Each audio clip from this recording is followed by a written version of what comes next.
Good day! Nandito tayo ngayon sa Suliban, Baliwag, Bulacan para mag-demolish ng termite substation. Nagpa-trench na rin tayo sa kanilang bakuran at pina-inspeksyong mabuti ang kanilang perimeter para ma-resolve natin ang kanilang termite problem.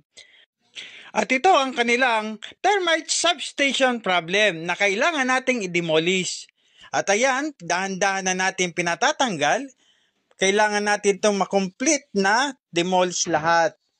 Para naman sa gayon, magkaroon ng peace of mind ang ating kliyente for proper treatment. At syempre, pagkatapos nating ma-demolish ay kailangan naman natin mag-spray ng FDA-approved na chemical para sa complete treatment. At ito ang substation na ating natanggal kung saan makikita natin ang maraming soldier, workers, alate, o reproductive termites na darating yung time na sila naman ang magtatayo ng sarili nilang colony. After mahukayan ang perimeter, nilagyan na natin ng tamang chemical o akmang chemical para sa soil treatment. At kasama na rin dyan ang pag-spray natin sa buong walling o pader. At syempre, kailangan din natin hukayan ang paligid ng puno at lalagyan din natin to ng chemical para totally eliminated na ang substation na nakalagay kanina dito sa kanilang puno ng avocado.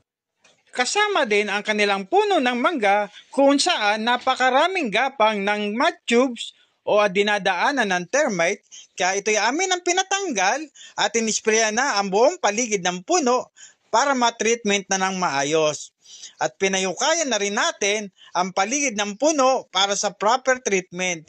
Pinalagyan natin lahat-lahat ng chemical ang kabuuan ng puno at right after natin itong ma-sprayan ay ibabalik natin ang lupa para maganda na uli siyang tingnan. Kasama na nga pala ang treatment sa hantik. Salamat nga po pala kay Ma'am and Sir sa napakasarap na tanghalian. And this is Eric B. at your service.